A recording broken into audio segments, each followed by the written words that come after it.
यह कहानी पूर्ण रूप से काल्पनिक है और केवल मनोरंजन के उद्देश्य से बनाई गई है।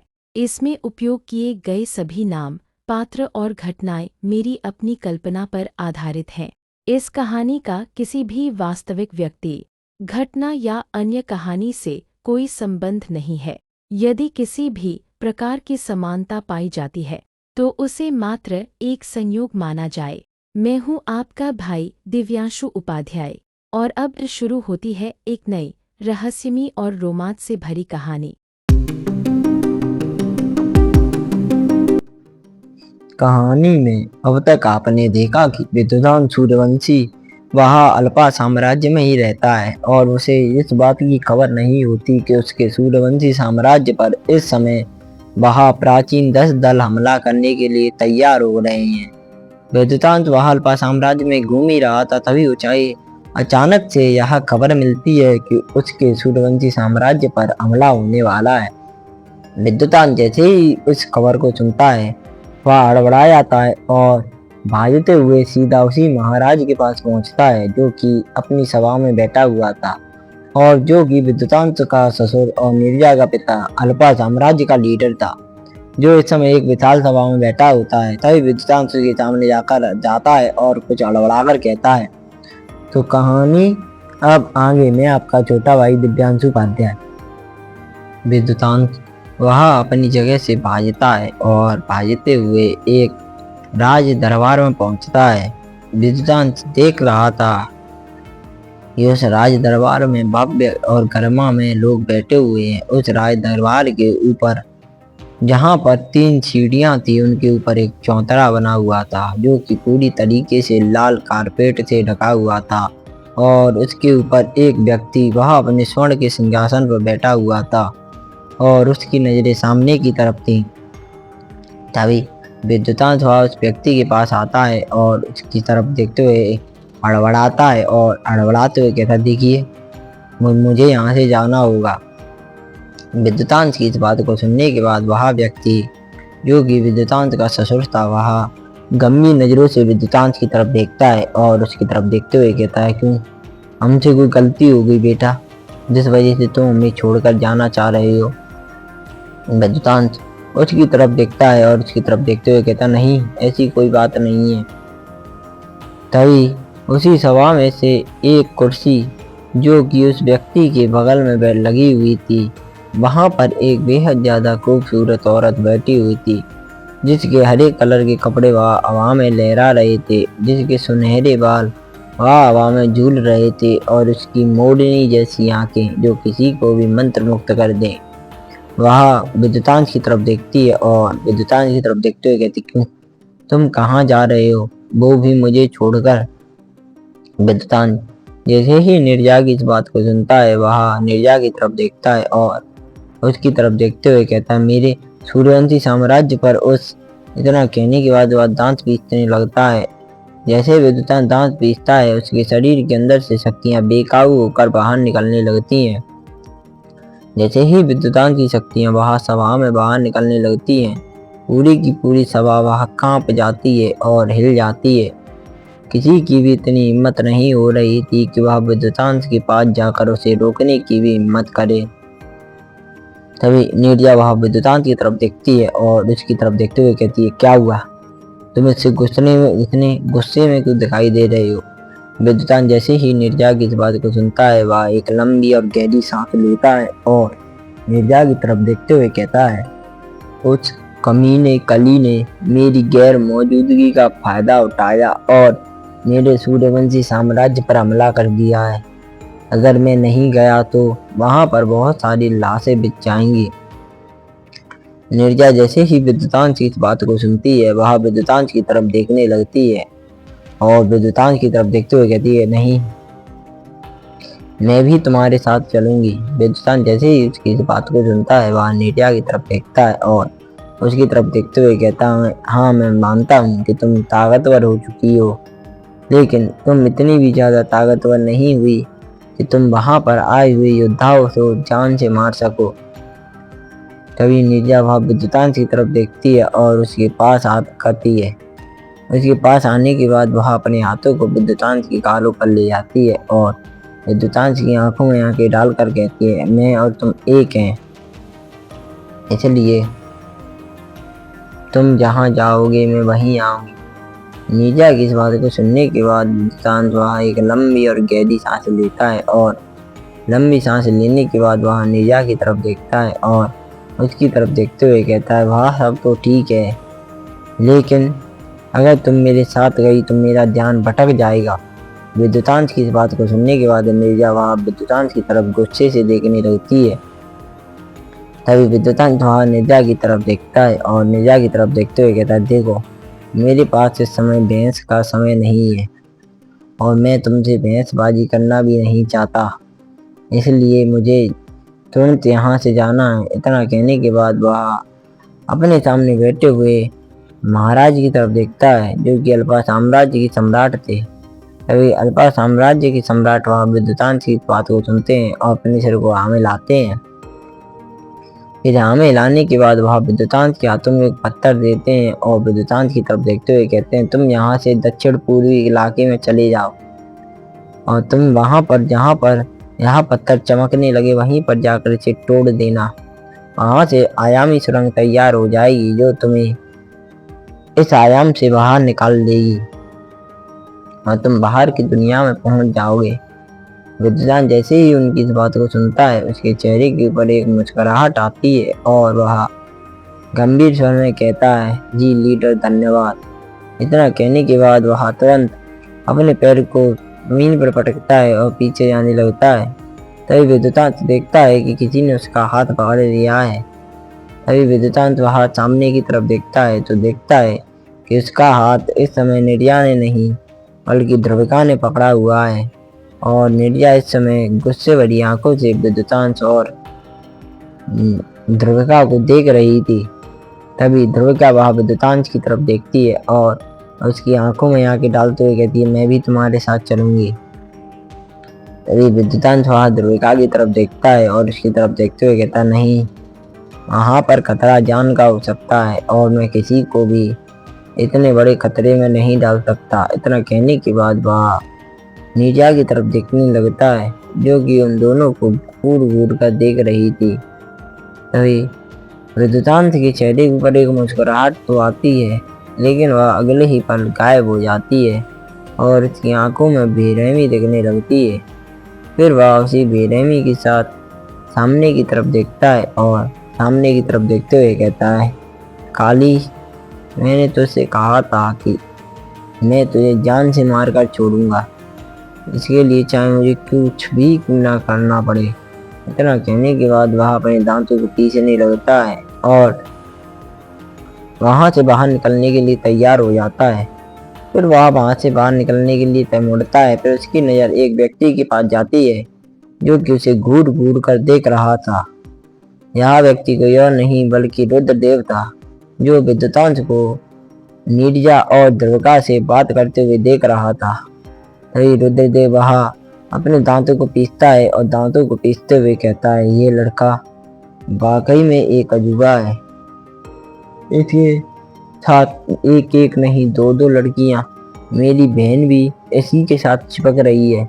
इतना कहने के बाद वह अपने सामने नजर करता है और ध्रुविका की तरफ देखते हुए कहता है, ध्रुविका अपनी जगह पर वापस आओ। ध्रुविका जैसे ही रुद्रदेव की इस बात को सुनती है वह उसे नजरअंदाज कर देती है और विद्युतांश का हाथ पकड़ लेती है। विद्युतांश हाथ सब देखकर हड़बड़ा जाता है। तभी विद्युतांश के बगल में एक और लड़की आती है जो विद्युतांश का दूसरा हाथ पकड़ लेती है। तभी विद्युतांश वह उन दोनों लड़कियों की तरफ देखता है और उनकी तरफ देखते हुए कहता है, तुम दोनों भी वाकई बवाल हो यार। इतना कहने के बाद वह उन दोनों की तरफ देखता है और सामने की तरफ देखता है। तभी नीरजा वह विद्युतांश की तरफ देखती है और उसकी तरफ देखते हुए कहती है, जैसा कि मैंने तुमसे कहा था मैं तुम्हारे साथ जाऊंगी, मतलब जाऊंगी। विद्युतांश जैसे ही नीरजा की बात को सुनता है वह नीरजा की तरफ देखता है। फिर उसकी नज़र ध्रुविका के चेहरे पर पड़ती है जिस पर कोई भी भाव नहीं दिख रहे थे, लेकिन विद्युतांश वह अपने शरीर के अंदर यानी अपनी मन की आंखों से देख पा रहा था कि इस समय ध्रुविका वह भीतर से जल बनकर काली पड़ रही है। वह जल रही है, क्योंकि विद्युतांश के साथ वह अकेला टाइम बिताना चाहती थी, लेकिन नीरजा ने आकर सब कुछ बर्बाद कर दिया। तभी नीरजा वह विद्युतांश का हाथ कसकर पकड़ती है और उसे अपने हाथों में डालते हुए कहती है, तुम सिर्फ मेरे हो और अब हम दोनों पति पत्नी हैं। अगर तुमने किसी और लड़की की तरफ आंख उठाई तो मैं तुम्हारी आंखें नोच दूंगी। नीरजा की इस बात को सुनने के बाद विद्युतांश वह नीरजा की तरफ देखता है और अड़बड़ाने लगता है, और वह अड़बड़ाते हुए नीरजा से कहता है, अरे अरे तुम पागल हो गई हो, ये तुम क्या कह रही हो। तभी नीरजा वह विद्युतांश की तरफ देखती है और उसकी तरफ देखते हुए कहती, मैं तुम्हारी पितृत्व को बहुत अच्छी तरीके से जानती हूँ। पहले वह लड़की रोजिका जिसका तुमने फायदा उठाया। विद्युतांश जैसे ही नीरजा की बात को सुनता है वह अड़बड़ा जाता है। फिर वह अड़बड़ाते हुए नीरजा से बात करता ही रहता है। तभी विद्युतांश के दिमाग में अचानक एक लड़की का ख्याल आता है। वह कोई और नहीं बल्कि रोजिका थी।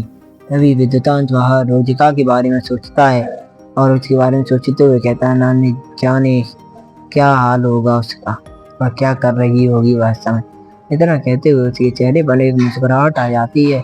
तभी विद्युतांश के चेहरे पर आई मुस्कुराहट को देखने के बाद नीरजा वह विद्युतांश को घूर घूर कर देखने लगती है।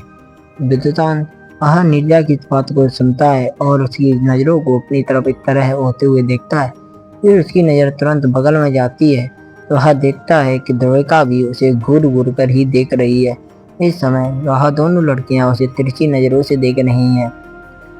तभी विद्युतांश वह उन दोनों के पास जाता है और उनके सामने अपने हाथ में एक बॉक्स को बुलाता है, जो कि उसके हाथ में दिखने लगता है। इस समय विद्युतांश उस बॉक्स को लेकर खड़ा था और उसके बगल में लाल कपड़े पहने हुए बेहद खूबसूरत लड़की द्रोविका और उसकी दूसरी तरफ हरे कपड़े पहने हुए बेहद खूबसूरत लड़की रोजिका खड़ी थी।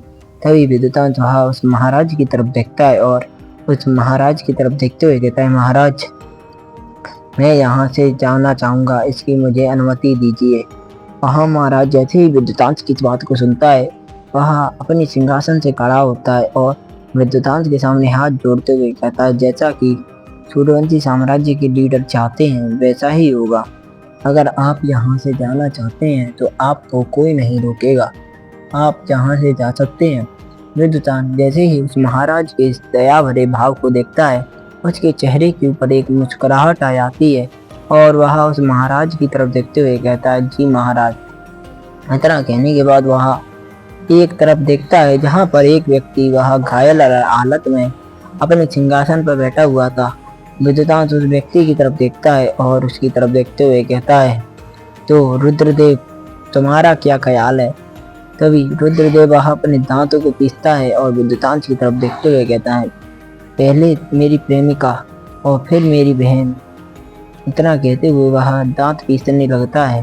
तभी विद्युतांश वह रुद्रदेव की तरफ देखता है और रुद्रदेव की तरफ देखते हुए कहता है, मैं विद्युतांश सूर्यवंशी यानी कि सूर्यवंशी साम्राज्य का लीडर वहाँ अपने साम्राज्य यानी सूर्यवंशी साम्राज्य की तरफ से अग्नि चित्र से हाथ मिलाने की अनुमति देता हूँ और मैं अपनी दोस्ती का प्रस्ताव अग्नि चित्र के सामने रख रहा हूँ। विद्युतांश की इस बात को सुनने के बाद सभा में बैठे हुए सभी लोग वहाँ एकदम हड़बड़ा जाते हैं और वहाँ पर हवा शांत हो जाती है। सभी लोग अपनी आंखों को खोले खोले विद्युतांश की तरफ ही देख रहे थे, क्योंकि विद्युतांश एक अर्धविनाशक योद्धा था और एक अर्धविनाशक योद्धा किसी सर्वेश्वर योद्धा के सामने इस तरह नम्रता से बात कर रहा है, यह बहुत बड़ी बात होती है। इस चीज को सिंहासन पर बैठे हुए महाराज भी देख रहे थे। तभी महाराज वह खुद के मन में सोचते हुए कहते हैं, अरे वाह, आखिरकार जौहरी कोई हीरे की परख होती है। मेरी बेटी ने ऐसा लड़का ढूंढा है जो खुद में हीरा है, अच्छा है। इतना कहने के बाद वह रुद्रदेव की तरफ देखते हैं और फिर अपने आप से कहते हैं, अब जो कुछ फैसला होगा वह रुद्रदेव का होगा। इतना कहने के बाद वह रुद्रदेव की तरफ देखते हैं। तभी रुद्रदेव वह विद्युतांश की इस बात को सुनता है और विद्युतांश की तरफ देखते हुए कहता है, तो इतना कहने के बाद वह शांत हो जाता है। इस समय पूरा कच्छ वह शांति के माहौल में घुर गया था। वहाँ पर चारों तरफ बहुत ज़्यादा ठंडी ठंडी हवा चल रही थी और वहाँ पर मानो एक ऐसी शांति जो कि समय को रोकने की ताकत रखती हो। तभी कुछ समय बाद रुद्रदेव वहाँ को सोचता है और विद्युतांश की तरफ देखते हुए कहता है, ठीक है, मैं तुम्हारे साथ हाथ मिलाने को तैयार हूँ, लेकिन इसके बदले मुझे कुछ चाहिए। विद्युतांश जैसे ही रुद्रदेव की इस बात को सुनता है, वहाँ रुद्रदेव की तरफ देखता है और अपनी आंखों को छोटी करते हुए कहता है, अगर तुम उस परमेश्वर दिव्य पेंडल को मांगने की सोच रहे हो तो उसे तो मैं तुम्हें कैसे भी नहीं दूंगा। विद्युतांश की इस बात को सुनने के बाद रुद्रदेव वहाँ विद्युतांश की तरफ देखता है। विद्युतांश के दिमाग में यह सवाल आ रहा था कि रुद्रदेव को आखिरकार उस पेंडल के बारे में कैसे मालूम और उस पेंडल का आखिरकार असली सच क्या है। यह विद्युतांश खुद रुद्रदेव के मुंह से जानना चाहता था। इसीलिए विद्युतांश ने अग्नि क्षेत्र के सामने अपनी दोस्ती का हाथ बढ़ाया था। विद्युतांश की इस बात को सुनने के बाद रुद्रदेव वहाँ एक लंबी और गहरी सांस लेता है और एक लंबी और गहरी सांस लेने के बाद वह विद्युतांश की तरफ देखता है और उसकी तरफ देखते हुए कहता, नहीं, मुझे वह पेंडल नहीं चाहिए और बाकी के 3 पेंडल कहाँ हैं यह जानकारी भी मैं तुम्हें दे दूंगा। और इसके अलावा मैं तुम्हें तुम्हारी आत्मा की शक्ति को बढ़ाने के लिए भी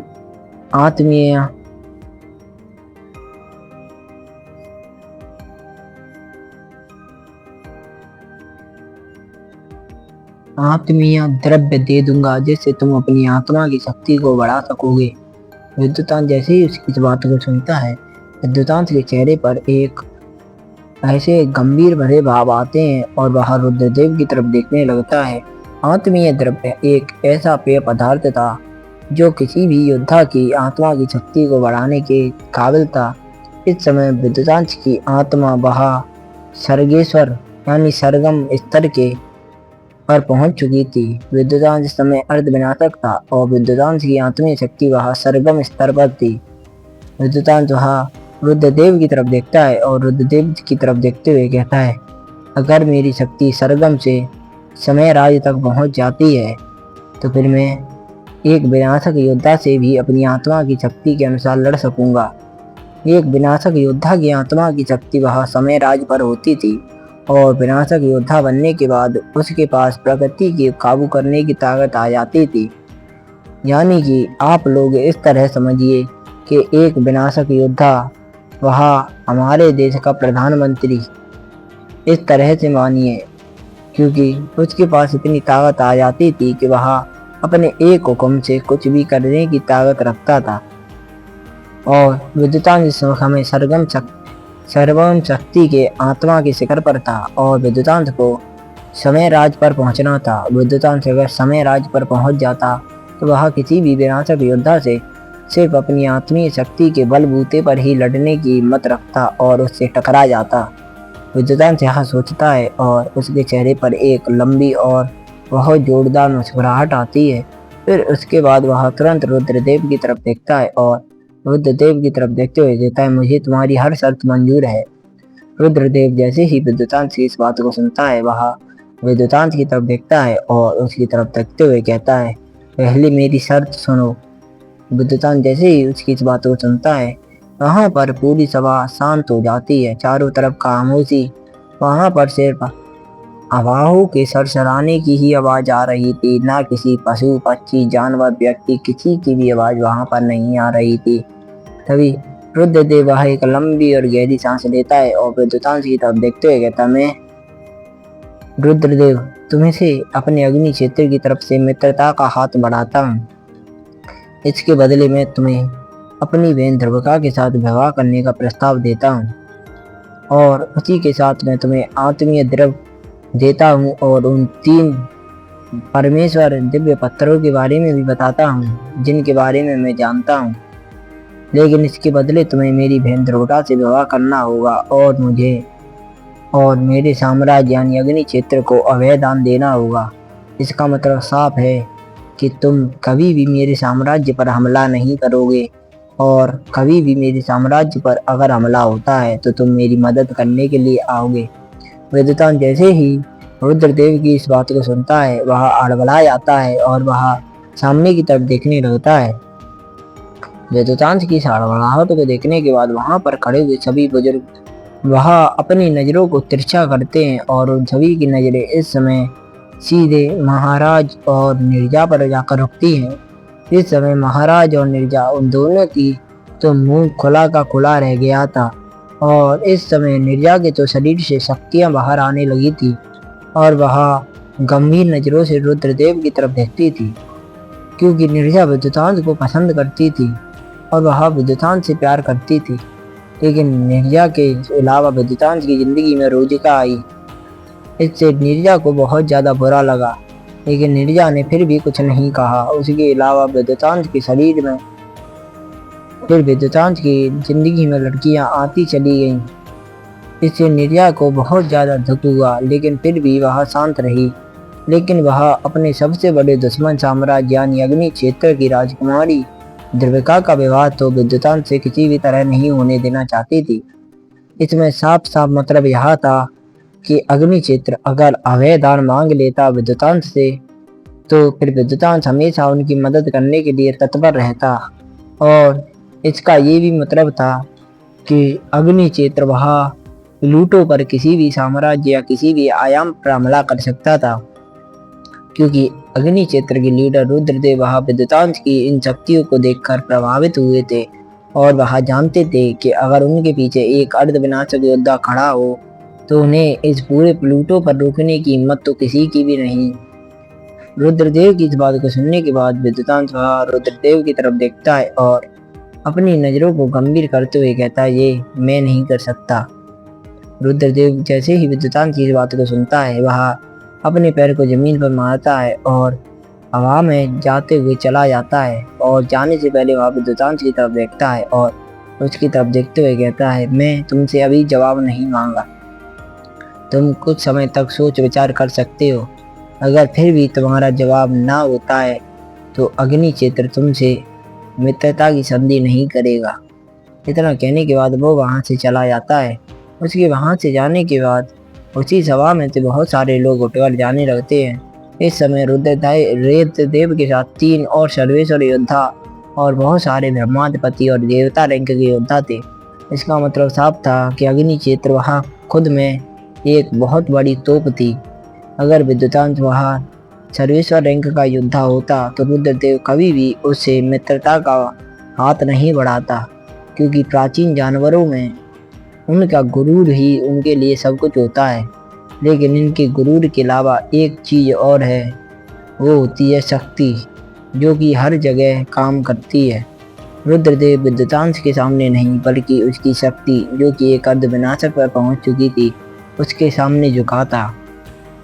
विद्युतांश जैसे ही रुद्रदेव को वहां से जाता हुआ देखता है, वह एक लंबी और गहरी सांस लेता है। फिर उसकी नज़र द्रविका की तरफ जाती है, जो कि विद्युतांश के बगल में ही खड़ी थी और विद्युतांश को देख रही थी। तभी विद्युतांश वह द्रविका की तरफ देखता है और उसकी तरफ देखते हुए कहता है, देखो हम एक अच्छे दोस्त बन सकते हैं, इससे ज़्यादा। विद्युतांश आगे कुछ कह पाता उससे पहले द्रविका वह अपने हाथ को विद्युतांश के सामने करती है और अपनी आंखों को नीचे कर लेती है।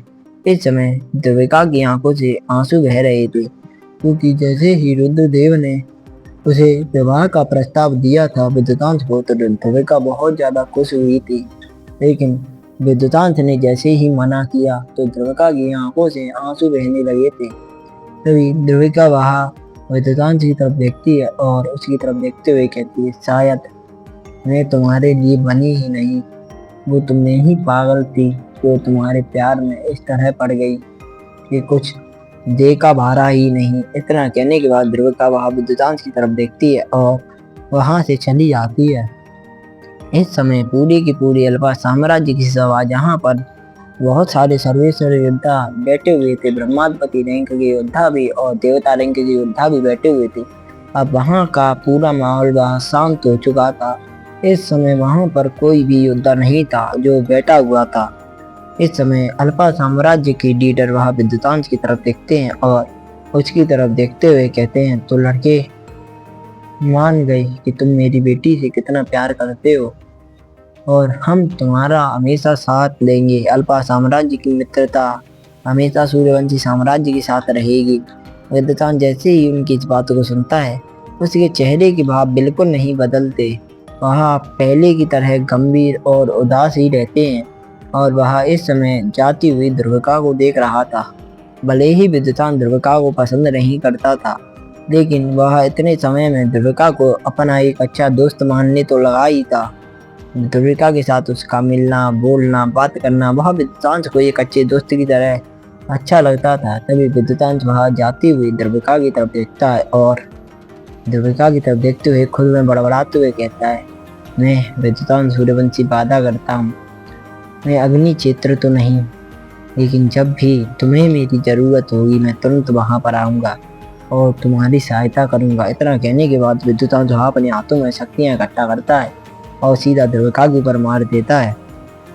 विद्युतांश की शक्तियाँ सीधा आयाम को चीरते हुए ध्रुविका के पास जाने लगती हैं। विद्युतांश की शक्तियों को अपने ऊपर हमला करता हुआ देखकर भी ध्रुविका कुछ नहीं कहती। वह सिर्फ आगे बढ़ती है और अपने पैर को तेली पर रखने के बाद जैसे ही वह निकलने वाली होती है, वह महसूस कर पा रही थी कि एक हमला उसी की तरफ जोरदार तरीके से आ रहा था। तभी ध्रुविका वह सामने की तरफ देखती है और अपनी आंखों को मींच लेती है और नीचते हुए कहती है, शायद मैंने वाकई में इसे गलत समझकर कुछ गलत नहीं किया। इतना कहने के बाद वह आंख मीच कर अपनी मौत का इंतजार करने लगती है। विद्युतांश के अचानक इस हमले से पूरा का पूरा अल्फा साम्राज्य वहां हिल गया था और अल्फा साम्राज्य का लीडर भी अपनी जगह पर खड़ा हो गया था और सभी लोग विद्युतांश की तरफ देखते हैं। तभी कोई कुछ कह पाता या समझ पाता उससे पहले वह हमला आयाम को चीर देता है और सीधा जाकर ध्रुविका के ऊपर जा टकराता है। लेकिन जैसा कि सभी लोगों को उम्मीद थी और सभी लोग सोच रहे थे, वैसा कुछ नहीं होता। सिर्फ ध्रुविका के लाल कपड़े हिलते हैं और ध्रुविका के कंधे के ऊपर एक जगमगाते हुए सूरज का निशान बन जाता है। तभी ध्रुविका वह बहुत समय तक अपनी आंखों को बंद किए रखती है। फिर उसके बाद वह अपनी आंखों को खोलती है तो वह देखती है कि वह सही सलामत है। फिर वह देखती है कि उसके कंधे के ऊपर एक सूरज बना हुआ है, जो कि विद्युतांश ने अपनी शक्तियों से बनाया था। तभी ध्रुविका उस सूरज को देखती है और उस सूरज को देखते हुए कहती है, यहाँ तो सील है। इतना कहने के बाद वह विद्युतांश की तरफ देखती है और उसकी तरफ देखते हुए कहती है, तो सूर्यवंशी साम्राज्य की लीडर विद्युतांश सूर्यवंशी ने मुझ पर किस तरह की सील चढ़ाई है, कृपया बताने का वह कष्ट करेंगे। कहीं विद्युतांश सूर्यवंशी को ऐसा तो नहीं लगता कि मैं भी उनकी आगे जाकर उनकी सबसे बड़ी दुश्मन निशुर्या की तरह उनके लिए खतरा बनूंगी। विद्युतांश जैसे ही उसकी इस बात को सुनता है, आज की तरफ देखता है और अपने चेहरे पर एक मुस्कुराहट लाते हुए कहता है, मैंने खुद से वादा किया है कि अग्नि क्षेत्र को तो नहीं, लेकिन जब भी तुम पर मुसीबत आएगी, यहाँ सील जगमगाने लगेगी और मुझे संदेशा मिल जाएगा कि तुम खतरे में हो और मैं तुरंत तुम्हें बचाने के लिए आ जाऊंगा। ध्रुविका वह विद्युतांश की इस बात को सुनती है और वह अपनी बड़ी बड़ी आंखें करके विद्युतांश की तरफ देखती है और वह विद्युतांश की तरफ देखते हुए जोर जोर से रोने लगती है और रोते हुए भागते आती है और विद्युतांश से जाकर सीधा गले लग जाती है। ध्रुविका की इस हरकत को देखने के बाद सभी लोग वहाँ विद्युतांश की तरफ देखने लगते हैं। तभी विद्युतांश भी अपने दोनों हाथों से ध्रुविका को पकड़ता है और उसे गले से लगाए रखता है। फिर वह धीरे धीरे उसके बालों को सहलाता है और उसे पीछे करते हुए कहता है, ध्रुविका, कभी मैंने तुम्हें अपनी पत्नी की नज़र से या फिर गलत नज़र से नहीं देखा। तुम्हें मैंने अपना एक अच्छा दोस्त माना है और आज भी और कल भी जब भी तुम्हें मेरी ज़रूरत हो, बस तुम इस सील के ऊपर हाथ रखकर मुझे याद करना। विद्युतांश सूर्यवंशी अगले ही क्षण तुम्हारे बगल में पाएगा और तुम्हारे ऊपर आ रही हर मुसीबत को खुद के ऊपर झेलने की ताकत रखेगा। ध्रुविका वह विद्युतांश की तरफ देखती है और उसकी आंखों में आंखें डालते हुए कहती है, आखिरकार तुम हो कौन? तुम शादी मुझसे करते नहीं, दूर मुझे जाने नहीं दे रहे, पास मेरे रहते नहीं, आखिरकार तुम चाहते क्या हो? यह कहते हुए ध्रुविका की आंखों से आंसू बह रहे थे। फिर वह फूट फूट कर रोती है और अपने घुटनों के बल विद्युतांश के सामने गिर जाती है। तभी विद्युतांश वह भी ध्रुविका के सामने घुटनों के बल बैठता है और अपने दोनों अंगूठों से उसके चेहरे के करीब ले जाता है और उसके आंसुओं को पोंछते हुए कहता है, देखो तुम मेरी एक बहुत अच्छी दोस्त हो, इसीलिए मैं तुम्हें खो नहीं सकता। और बात रही विवाह की, तो मैं तुम्हें अभी पसंद नहीं करता। विद्युतांश के मुंह से इस बात को सुनने के बाद ध्रुविका वहां अड़बड़ाती है और विद्युतांश की तरफ देखते हुए कहती है, अभी पसंद नहीं करते इसका मतलब? तभी विद्युतांश ध्रुविका की तरफ देखता है और उसकी तरफ देखते हुए कहता है, पहले हम दोनों जान पहचान बढ़ा लें, उसके बाद अगर होगा तो भविष्य में देखेंगे। ध्रुविका जैसे ही विद्युतांश की इस बात को सुनती है, वह विद्युतांश को गले लगा लेती है। तो क्या होगा कहानी के अगले इस भाग में, और क्या होने वाला है इस समय सूर्यवंशी साम्राज्य के ऊपर? क्या वह सभी लोग कर देंगे सूर्यवंशी साम्राज्य पर हमला, और क्या क्या राज हैं जो विद्युतांश के सामने आने वाले हैं, और आखिरकार अपना हीरो किस नए सफर पर जाने वाला है? जानने के लिए सुनते रहें मेरे साथ मेरे चैनल दिव्यांशु स्टोरी वर्ल्ड पर कहानी। मैं आपका छोटा भाई दिव्यांशु उपाध्याय, और राम राम सभी भाइयों को।